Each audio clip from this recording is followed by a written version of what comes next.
आगे सुनिएगा। उठा लो हाथ में खंजर, जो होगा देखा जाएगा। उड़ा दो डाकुओं का सर, जो होगा देखा जाएगा। और खुदा अब भेज दे भारत में हसनैन के सदके अबाबील का लश्कर, जो होगा देखा जाएगा। सुभान अल्लाह। बहुत खुदा अब भेज दे भारत में हसनैन के सदके अबाबील का लश्कर, जो होगा देखा जाएगा। और उठा लो जामे इल्लल्लाह, जो होगा देखा जाएगा। उठा लो जामे इल्लल्लाह, जो होगा देखा जाएगा।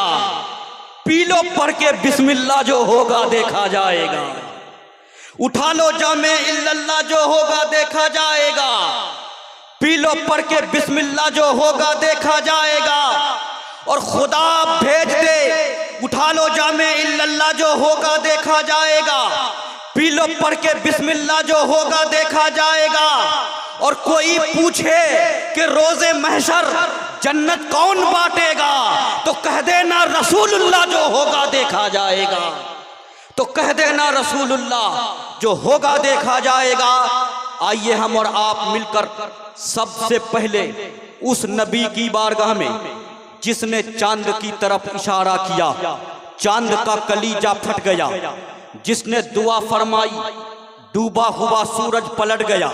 जिसका हुक्म मिला तो पेड़ भी जमीन को चीरता हुआ हाजिर हो गया। जिसका हुक्म मिला तो अबू जहल की मुट्ठी में कंकर भी कलमा पढ़ने लगा। जिनकी बारगाह में हाजियुल हरमैन हम शबीह गौसे सकलैन सैयदना अली हुसैन अशरफी जीलानी कछोछवी कहते हैं कि मिसाले मुस्तफ़ा कोई पयंबर हो नहीं सकता। सितारा लाख चमके मेहरे अनवर हो नहीं सकता। और कोई हो मुत्तकियो आलिमो जाहिद जमाने में मगर आले मोहम्मद के बराबर हो नहीं सकता।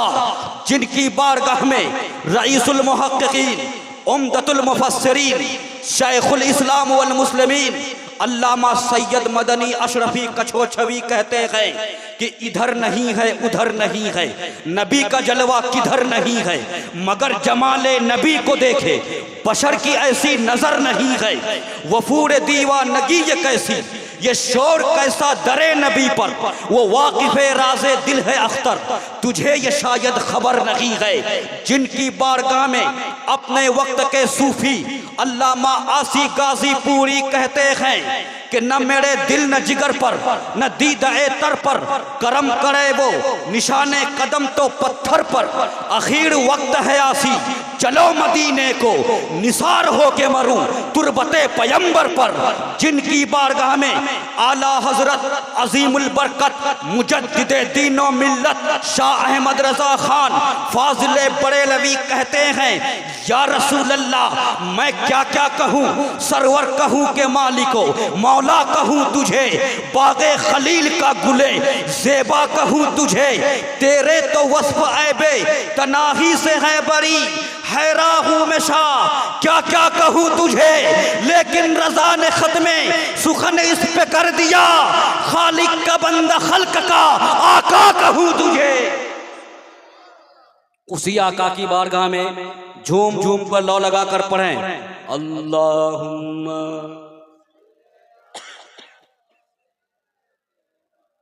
मौलाना मुहम्मद वाला आले सैयदना मौलाना मोहम्मद।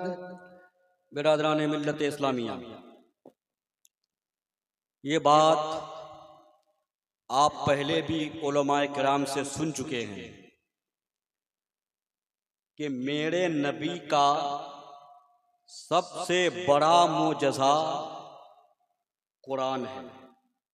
और जिस कुरान के बारे में खुद रब फरमाता है लौ अंज़लना हाज़ल कुरआन अला जबलिल लरायतहु खाशिअम मुतसद्दिअम मिन खशियतिल्लाह, कि अगर मैं कुरान को पहाड़ पर उतारता तो पहाड़ टुकड़ा टुकड़ा हो जाता। यानी कुरान की ताकत को कुरान की अजमत को पहाड़ बर्दाश्त नहीं कर सकता, लेकिन मेरे नबी के सीने मुबारक को देख कि जिसको पहाड़ बर्दाश्त नहीं कर सकता था, उसको मेरे नबी का सीना अपने अंदर समा रहा है, अपने अंदर समा रहा है। सिर्फ नबी ही नहीं, बल्कि नबी के नक्शे कदम पर चलने वाले ये हमारे हुफ्फाज़ किराम जिस कुरान को अपने सीने में बसाए हुए हैं, सबसे बड़ा मोजज़ा कुरान। अब कुरान के बाद क्या है किसी को पता? कुरान के बाद सबसे बड़ा मोजज़ा मेराज है। मेराज, जिस मेराज के बारे में रब ने खुद कुरान में फरमाया कि पाक है वो अल्लाह जो अपने बंदे खास को रात के थोड़े से हिस्सा में मस्जिद हराम से मस्जिद अक्सा की तरफ ले गया। मेरे भाई, तो मेरे नबी का सबसे बड़ा मोजज़ा कुरान, उसके बाद दूसरा मोजज़ा मेराज। यूं तो नबी बहुत आए, रसूल बहुत आए, लेकिन जो लाजवाब नबी हैं, जो बेमिसाल नबी हैं, वो हम सब के आका ताजदारे मदीना सुरूरे कल्बो सीना जनाबे मुहम्मदुर रसूलुल्लाह सल्लल्लाहु अलैहि वसल्लम है। तारीख ये बताती है कि जितने नबी आए सब मोजज़ा लेकर आए। आदम आए मोजज़ा लेकर, हूद आए मोजज़ा लेकर, लूत आए मोजज़ा लेकर, सीस आए मोजज़ा लेकर, इदरीस आए मोजज़ा लेकर, यूनुस आए मोजज़ा लेकर, यूसुफ आए मोजज़ा लेकर, ज़करिया आए मोजज़ा लेकर, यहया आए मोजज़ा लेकर, लूत आए मोजज़ा लेकर, सुलेमान आए मोजज़ा लेकर, दाऊद आए मोजज़ा लेकर, इब्राहिम आए मोजज़ा लेकर, इस्माइल आए मोजज़ा लेकर, इसहाक आए मोजज़ा लेकर, मूसा आए मोजज़ा लेकर, ईसा आए मोजज़ा लेकर। जब कौम ने तलब किया मोजज़ा, तो नबी ने मोजज़ा दिखाया। जब मूसा अलैहिस्सलाम ने अपनी कौम से कहा, ऐ मेरी कौम, मैं अल्लाह का नबी हूँ, मैं अल्लाह का रसूल हूँ, रब ने भेजा है नबी बनाकर, रसूल बनाकर। तो कौम ने कहा, अगर तू नबी है तो मोजज़ा दिखा, अगर तू रसूल है तो मोजज़ा दिखा, अगर तू पैगंबर है तो मोजज़ा दिखा। हजरत मूसा कलीमुल्लाह ने अपना हाथ अपनी बगल में डाला, जब बाहर निकाला तो इतना चमका, इतना चमका, सूरज से भी ज्यादा चमका। जब हजरत ईसा रूहुल्लाह ने अपनी कौम से कहा, ऐ मेरी कौम, मैं अल्लाह का नबी हूँ, मैं अल्लाह का रसूल हूँ, मैं अल्लाह का पैगंबर हूँ, मैं अल्लाह का भेजा हुआ हूँ, तो कौम ने कहा, अगर तू नबी है तो मोजज़ा दिखा, अगर तू रसूल है तो मोजज़ा दिखा, अगर तू पैगंबर है तो मोजज़ा दिखा, अगर तू अल्लाह का भेजा हुआ है तो मोजज़ा दिखा। हजरत ईसा रूहुल्लाह ने एक अंधे की आंखों को हाथ लगाया तो आंखों में नूर आ गया। जितने नबी आए सब मोजज़ा लेकर आए। कौम ने तलब किया, मोजज़ा दिखाने लगे, लेकिन जब फारान की चोटी पर सैयदुल अंबिया नबी ये आखिरुज़्ज़मा ताजदारे अरबो अजम फ़ख्रे आदमो बनी आदम साहिबे लौह कलम मंबए इल्मो हिकम नबी ये अकरम नूरे मुजस्सम सैयदे आलम ने जब फारान की चोटी पर ऐलान किया, लोगों, मैं अल्लाह का नबी हूँ, मैं अल्लाह का रसूल हूँ, मैं अल्लाह का पैगंबर हूँ, तो कौम ने कहा, ऐ मोहम्मद, ऐ अब्दुल्ला के बेटे, ऐ अब्दुल मुत्तलिब के पोते, अगर तू नबी है तो मोजज़ा दिखा, अगर तू रसूल है तो मोजज़ा दिखा, अगर तू पैगंबर है तो मोजज़ा दिखा। मेरे नबी ने पहाड़ की चोटी पर खड़े खड़े होकर ऐलान आम किया, ऐ लोगों, वो पिछले नबी थे जो मोजज़ा लेकर आए। आदम आए मोजज़ा लेकर, शीस आए मोजज़ा लेकर, हूद आए मोजज़ा लेकर, यूनुस आए मोजज़ा लेकर, यूसुफ आए मोजज़ा लेकर, ज़करिया आए मोजज़ा लेकर, यहया आए मोजज़ा लेकर, इब्राहिम आए मोजज़ा लेकर, इस्माइल आए मोजज़ा लेकर, इसहाक आए मोजज़ा लेकर। लेकिन ऐ मेरी कौम सुनो, वो पिछले नबी थे जो मोजज़ा लेकर आए थे, लेकिन मैं सिर्फ मोजज़ा लेकर नहीं बल्कि सर से पाँव तक मोजज़ा बनकर भी आया हूँ। सुभान अल्लाह, नारे तकबीर, नारे रिसालत, नारे हैदरी, नारे तकबीर, सर से पाँव तक मोजज़ा बनकर भी आया हूँ। तो तारीख ने देखा, जमाना ने देखा, बहुत लंबी तकरीर मैं नहीं करूंगा, वक्त बहुत आगे बढ़ चुका है। मेराज की रात अल्लाह ने फरमाया, पाक है वो जात जो ले गई अपने बंदे खास को रात के थोड़े से हिस्सा में मस्जिद हराम से मस्जिद अक्सा की तरफ।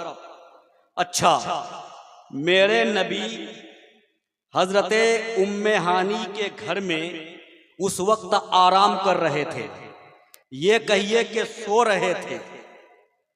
अल्लाह तबारक व ताला ने हिजरत से 5 साल पहले की बात है तकरीबन, अल्लाह ताला ने जिब्रील अमीन को हुक्म दिया, ऐ जिब्रील जन्नत में जा, बुराक ले जा, हबीब की बारगाह में जाकर ये खुशखबरी दे दो कि महबूब को मुहिब ने बुलाया है, रब ने बुलाया है। जब जिब्रील अमीन जन्नत के अंदर गए, उन्होंने देखा तो क्या देखा, एक बुराक नहीं है, 2 बुराक नहीं है, बल्कि 70,000 बुराक जन्नत के अंदर मौजूद। सब खुशियां मना रहे हैं, सब खुशी से मचल रहे हैं। लेकिन जनाबे जिब्रील अलैहिस्सलाम की नजर उस बुराक पर पड़ी जो कोने में बैठकर रो रहा था। जिब्रील अमीन मुतहय्यर हैं, हैरत में हैं, ये बुराक रो क्यों रहा है। सब मचल रहे हैं, सब खुशियां मना रहे हैं, मगर ये बुराक रोता क्यों है। सैयदुल मलाइका जिब्रील अलैहिस्सलाम ने उस बुराक से पूछा, ऐ बुराक, तू रोता क्या है, रोने की वजह क्या है, रोने का सबब क्या है, रोने का कारण क्या है। तो उस बुराक ने जवाब दिया कि मैं अपने नबी की मोहब्बत में रो रहा हूँ, इसके नबी ने मुझे रुलाया है, मोहब्बत नबी ने मुझे रुलाया है। ऐ फरिश्तों का सरदार, मैं तो ये चाहता हूँ कि आज जो मेराज होने वाली है, रसूल जो सवारी इख्तियार करेंगे तो मुझे सवारी फरमा लें, सवारी के लिए मेरा इंतखाब किया जाए। अभी बुराक ने इतना ही कहा था कि जिब्रील अमीन के पास गैब से आवाज आती है, रब्बे कदीर फरमाता है, ऐ जिब्रील, इस बुराक ने मेरे महबूब की मोहब्बत में रोया है, आंसू बहाया है, इसका रोना कबूल है, आंसू बहाना कबूल है, इसे ले जा, इसे ले जा। लेकर आए उम्मे हानी के घर में, और जिब्रील अमीन अकेले नहीं हैं, 50,000 फरिश्ते भी साथ में हैं, मगर नबी आराम फरमा है। जगाएं तो कैसे जगाएं। अब जिब्रील अमीन परेशान हैं, जिब्रील अमीन बेचैन हैं, जिब्रील अमीन बेकरार है, कैसे जगाया जाए। अगर महबूब को आवाज देकर जगाता हूं तो बेअदबी है, कहीं तौहीन न हो जाए। सोचो फिक्र में थे कि इतने में आवाज आई, या जिब्रील कद्दिम कदमई है, कब्बिल कदमई है, ऐ जिब्रील महबूब के कदम चूम लो, महबूब के पाँव चूम लो। जब जिब्रील अमीन ने पाँव को चूमा, नबी बेदार हो गए, नबी बेदार हो गए। इसलिए हम डंके की चोट पर कहते हैं कि कभी मेरे नबी को अपनी तरह बशर न समझना। मेरे नबी तो वो हैं कि जिनके कदम को जिब्रील अमीन भी चूमा करते थे। वो सैयदुल मलाइका, वो फरिश्तों का सरदार, जिनकी अजमत का कोई जवाब नहीं, जिनके मकाम का कोई जवाब नहीं, जिनकी शान का कोई जवाब नहीं, मगर मेरे नबी के कदम चूम रहे हैं, पाँव चूम रहे हैं। ये कहने वाले कहते रह गए, बोलने वाले बोलते रह गए, नबी मेरी तरह। ये एक सोसा छोड़ दिया। वो सोसा क्या छोड़ा? वो कहने लगा कि मक्के की गलियों में चलते फिरते हैं, इसलिए मेरी तरह खाते पीते हैं, इसलिए मेरी तरह सोते जागते हैं, इसलिए मेरी तरह बोलते हैं, इसलिए हमारी तरह। तो मैंने कहा अरे नादानो, उस महबूब के सिर्फ खाने पीने को मत देखो, सिर्फ सोने जागने को मत देखो, सिर्फ चलने फिरने को मत देखो। अगर उस नबी को मक्के की गलियों में चलते फिरते देखते हो तो जिब्रील के पाँव को चूमना भी देख लो। अगर उस नबी को खाते पीते देखते हो तो मक्के की धरती पर बैठकर चांद को तोड़ना भी देख लो। अगर उस नबी को मक्के की गलियों में चलते फिरते देखते हो तो कहकशां से गुजरते भी देख लो, सूरज को पलटवाते भी देख लो। ये भी देखो, वो भी देखो। जब तक तुम मेरे नबी के चलने फिरने को देखोगे, जब तक तुम मेरे नबी के सोने जागने को देखोगे, जब तक तुम मेरे नबी के चलने फिरने को देखोगे, तब तक उस नबी को खुदा नहीं कह सकते, क्योंकि खुदा चलता नहीं, खुदा बैठता नहीं, खुदा खाता नहीं, खुदा पीता नहीं। लेकिन जब उस नबी को कहकशां से गुजरते देखोगे, मक्के की धरती पर बैठकर चांद को तोड़ते देखोगे, सूरज को पलटवाते देखोगे, तो तुम उस नबी को खुदा से जुदा नहीं कह सकते। तो मेरे नबी ना तो खुदा हैं न खुदा से जुदा हैं, लेकिन अपनी तरह बशर नहीं। इसलिए तो आज से कुछ साल पहले कछोछा की जमीन से शेखुल इस्लाम ने कहा था कि बशर के भेष में लाकल बशर की बात करो, अरे खैर चाहो तो खैरुल बशर की बात करो। सुभान अल्लाह, सुभान अल्लाह। बेशक खैर चाहो तो खैरुल बशर की बात करो। और मैं अजमत को बताता चलूं, जब नबी आगे बढ़े, रसूल की सवारी आगे बढ़ी और मुख्तसर में वो सवारी रास्ते में बीच में नमाज नफल भी हुई। रसूल की वो सवारी जब लाल रंग के टीला के पास पहुंची, मेराज की रात, टीला मिट्टी की उभरी हुई चीज होती है, जो मिट्टी उभरी हुई होती है ऊंची करके कब्र की तरह से। वहां पर जब नबी पहुंचे तो मेरे नबी ने क्या देखा? हजरत मूसा अलैहिस्सलाम की कब्र है और उस कब्र के अंदर मेरे नबी ने देखा कि मूसा कलीमुल्लाह खड़े होकर नमाज पढ़ रहे हैं, खड़े होकर नमाज पढ़ रहे हैं। आज कुछ लोग कहते हैं कि नबी को पीठ के पीछे का इल्म नहीं है, दीवार के पीछे का इल्म नहीं है। मैं खुल्लम खुल्ला कहता हूँ, ये कहने वाला कोई और नहीं, ये इस्माइल दहलवी है। और इस्माइल दहलवी कौन है? वहाबियों का आका, देवबंदियों का आका। आज भी अहले हदीस, देवबंदी, वहाबी इस्माइल दहलवी को अपना मुक्तदा समझते हैं, अपना इमाम मानते हैं। लेकिन इस्माइल दहलवी का अकीदा तो ये है, उसका नजरिया तो ये है कि नबी को पीठ के पीछे का इल्म नहीं है, दीवार के पीछे का इल्म नहीं है। मैं कहना चाहूंगा, अरे नादानो, अगर पीठ के पीछे का इल्म नहीं था, अगर दीवार के पीछे का इल्म नहीं था, तो नबी बुराक पर बैठे थे, बुराक पर सवार थे। मूसा कलीमुल्लाह को कब्र के अंदर कैसे देख लिया, नबी ये भी देख रहे हैं। मूसा खड़े होकर नमाज पढ़ रहे हैं, नबी ये भी देख रहे हैं कि हालत क़याम में है। नबी ये भी देख रहे हैं कि रुकू कर रहे हैं।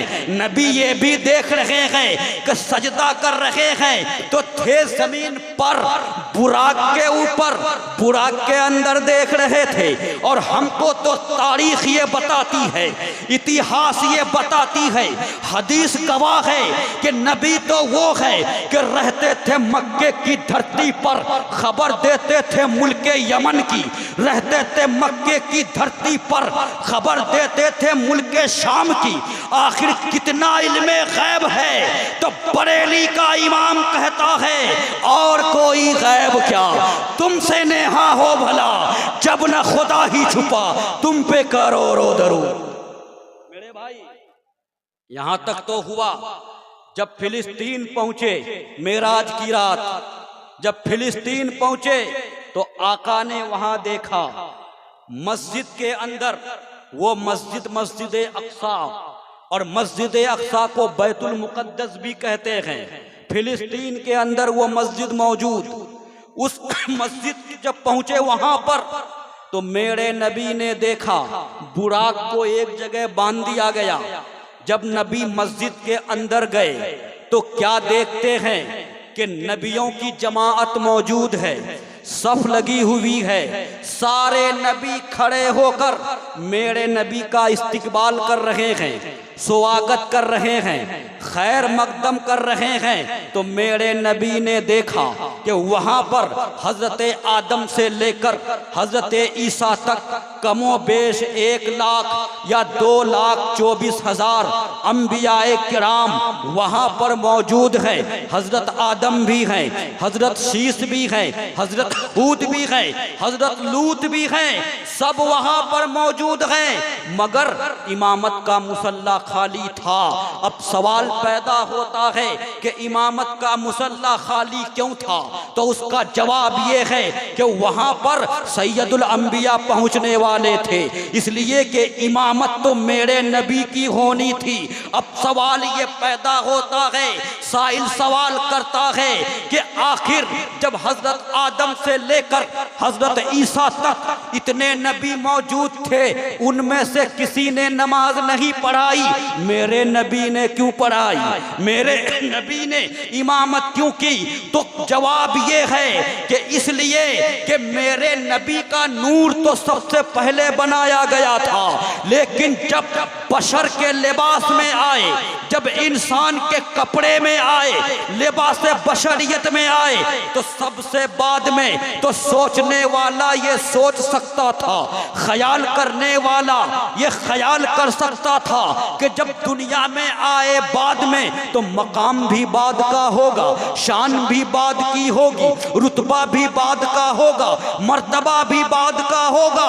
लेकिन मेरे नबी ने सारे नबियों का इमाम बनकर बता दिया कि आया तो बाद में हूं, लेकिन मकाम सबसे ऊंचा है, रुतबा सबसे ऊंचा है, मर्तबा सबसे ऊंचा है। इसी को आला हजरत अपने शेर में कहते हैं कि नमाज अक्सा में था यही सिर कि आया हो माना अव्वल आखिर, कि दस्त बस्ता है पीछे हाजिर, जो सल्तनत आके कर गए थे।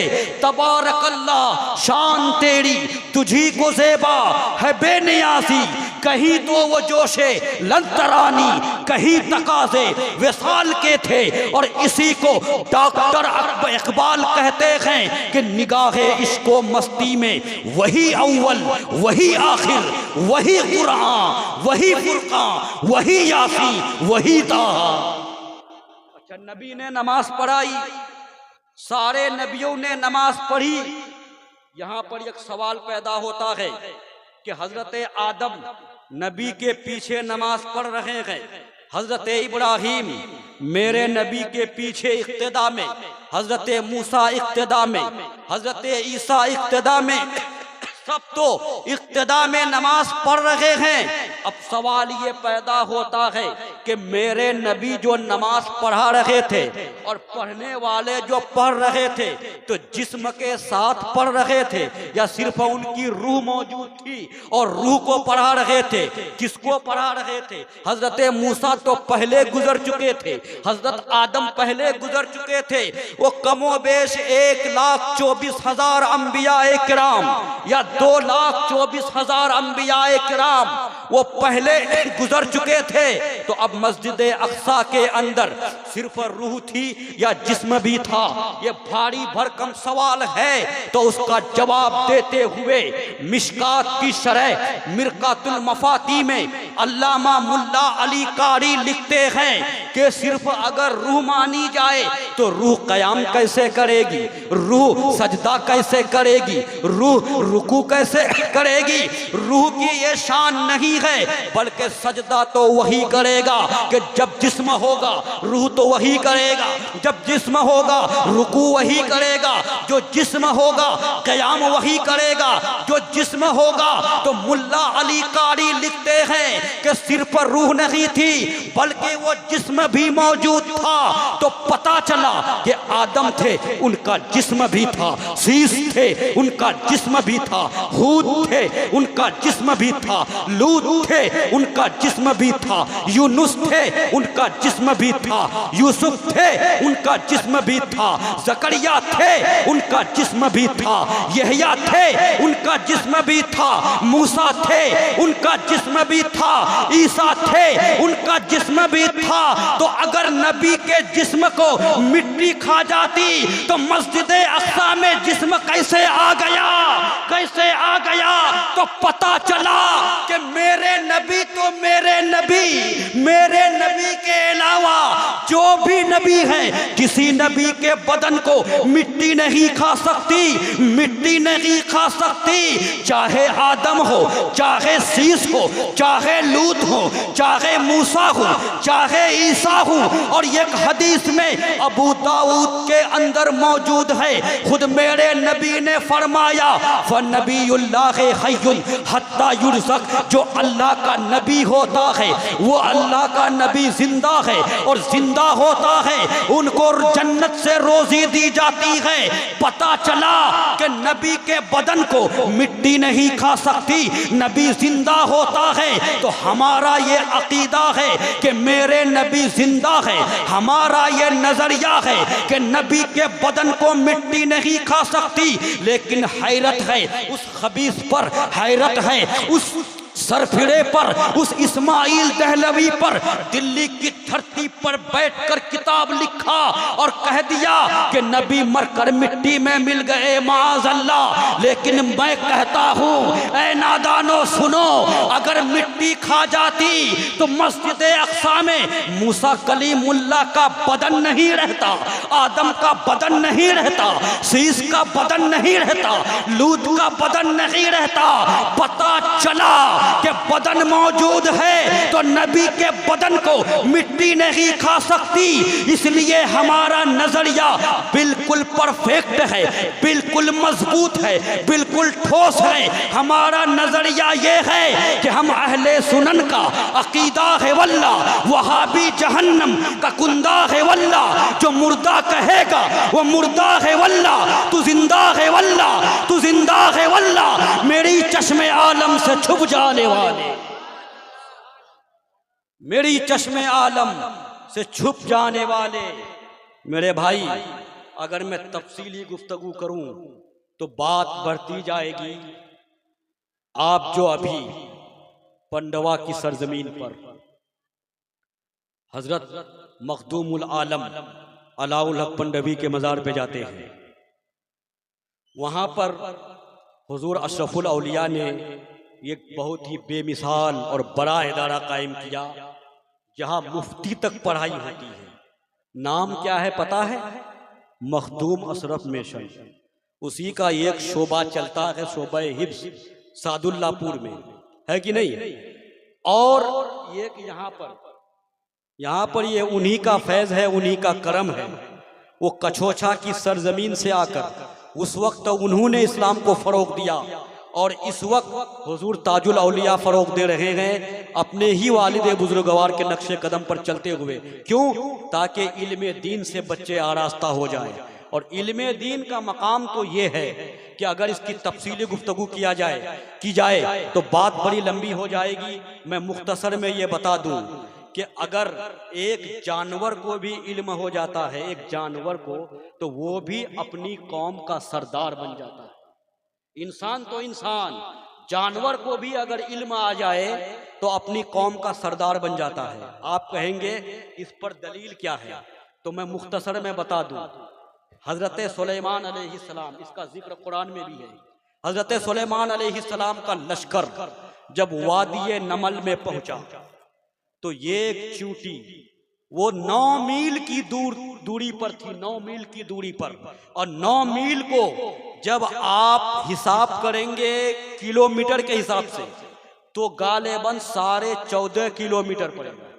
14.5 किलोमीटर दूर से ये चीटी जिसको आप कहते हैं चीटी, ये चूटी ने हजरत सुलेमान अलैहिस्सलाम के लश्कर को देख लिया।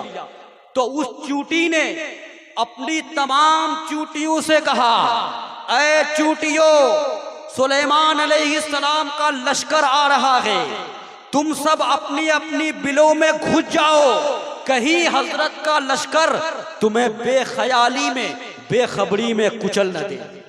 अच्छा, चूटी ने जो ये बात कही तो हजरत सुलेमान अलैहिस्सलाम उस बात को 14.5 मील दूर से सुन रहे थे। 14.5 मील दूर से।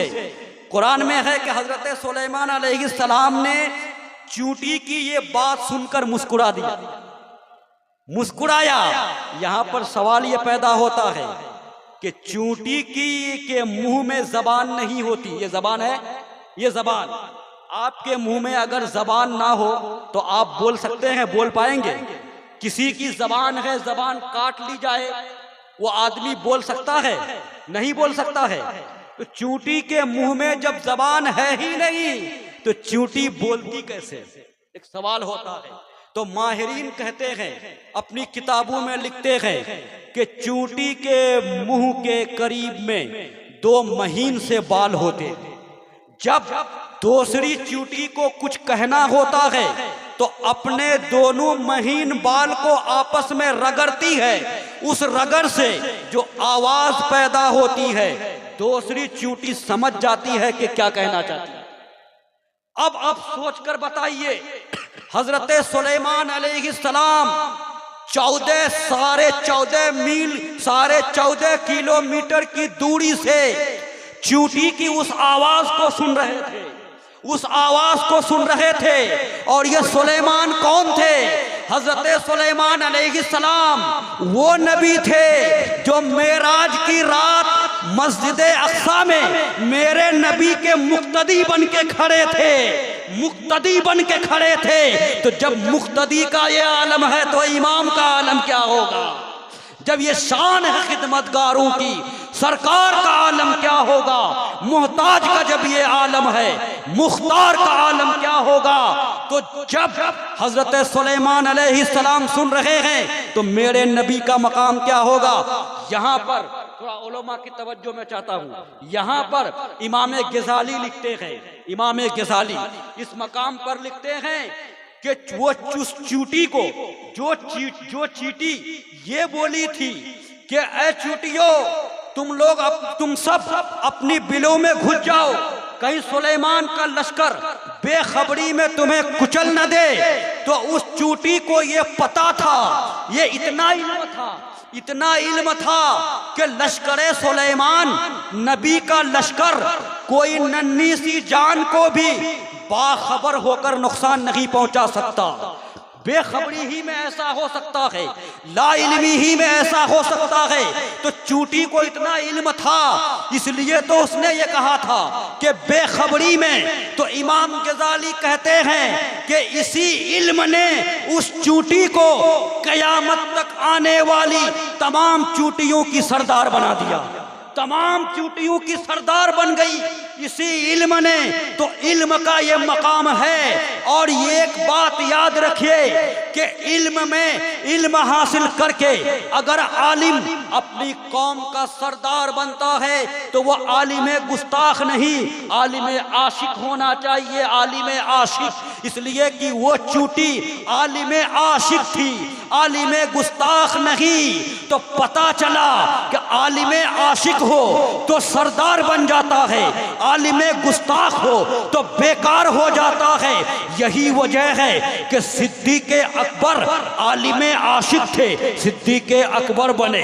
आलिम आशिक बने तो फारूक आजम, आलिम आशिक बने तो उस्मान गनी, आलिम आशिक बने तो मौला अली, आलिम आशिक बने इमाम हसन, आलिम आशिक बने इमाम हुसैन, आलिम आशिक बने इमाम आजम, आलिम आशिक बने इमाम जाफर, आलिम आशिक मूसा काजिम, आलिम आशिक इमाम बाकिर, आलिम आशिक इमाम शाफी, आलिम आशिक अहमद बिन हम्बल, आलिम आशिक इमाम मालिक, आलिम आशिक इमाम हसन, आलिम आशिक इमाम ज़ियाद, आलिम आशिक इमाम यूसुफ, आलिम आशिक इमाम मोहम्मद, आलिम आशिक ज़करिया मुल्तानी, आलिम आशिक गौसे जीलानी, आलिम आशिक ख्वाजा अजमेरी, आलिम आशिक बाबा फरीद, आलिम आशिक कुतुबुद्दीन, आलिम आशिक निज़ामुद्दीन, आलिम आशिक आईने हिंद अखिये पाक,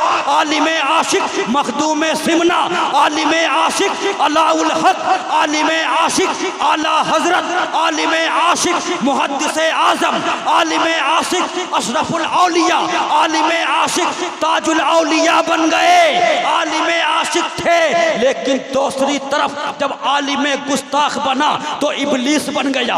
आलिम गुस्ताख बना अबुल हिकम था, अबू जहल बन गया।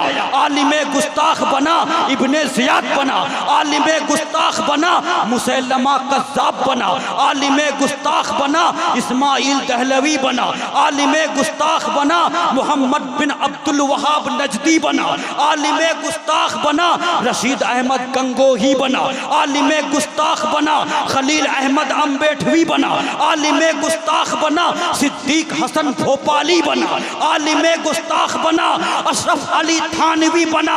तो पता चला कि सरकार से वाबस्ता जो इंसान नहीं है वो लाख करे कोशिश मुसलमान नहीं है। जिस दिल में नहीं इश्क शहन शाह मदीना, मुर्दा है वो दिल उसमें कोई जान नहीं है।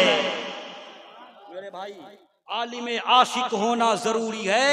यही वजह है आलिम आशिक बना तो कछोछा की सरजमीन पर भी दीन का काम किया और बंगाल की धरती पर आकर कर रहे हैं, और अभी तो बेटे कर रहे हैं, कल उनके वालिदे बुजुर्गवार कर रहे थे, जिनको दुनिया अशरफुल औलिया के नाम से जानती और पहचानती है। वो भी इतने बड़े आलिम थे, इतने बड़े आलिम थे कि मैं उनके इल्म की शान को बयान नहीं कर सकता कि कितने बड़े आलिम थे। बस आखिर में खिराज अकीदत पेश कर दूं मुख्तसर में कि अशरफुल औलिया आफताबे इल्म की तनवीर थी, अशरफुल औलिया लौहे दिल पर इश्क की तहरीर थे, अशरफुल औलिया फिक्रे रूमी जामी की तासीर थे, अशरफुल औलिया फिक्रो फन में नाइबे शब्बीर थे, अशरफुल औलिया अहले सुन्नत के सच्चे पासबान थे, अशरफुल औलिया हम असरों के कदरदान थे, अशरफुल औलिया असागिर के मेहरबानो साहिबान थे, अशरफुल औलिया कौम के दिलबर थे, अशरफुल औलिया दीन के रहबर थे, अशरफुल औलिया माहिरे नक्दो नजर थे, अशरफुल औलिया इल्म हुनर का बहता समंदर थे, अशरफुल औलिया जोदो तकवा के ताबना गौहर थे, अशरफुल औलिया अहले सुन्नत का चमकता हीरा, दमकता सूरज और महकता फूल थे। अरे अशरफुल औलिया माहिरे फिक़्ह वसूल थे। मेरे भाई टाइम शायद हो चुका है बहुत ज़्यादा, मैं अपनी बात को यहीं पर ख़त्म कर रहा हूँ। अगर बोलने में कोई ख़ता हो गई हो तो मैं भी पढ़ता हूँ, आप भी मेरे साथ में पढ़ें। अस्तगफिरुल्लाह रब्बी मिन कुल्लि ज़ंबि व अतूबु इलैह, ला इलाहा इल्लल्लाह मुहम्मदुर रसूलुल्लाह सल्लल्लाहु तआला अलैहि वसल्लम। खूब की सैरे चमन फूल चुने शाद रहे, बागबां जाता हूँ मैं, गुलशन तेरा आबाद रहे। अस्सलामु अलैकुम वरहमतुल्लाह।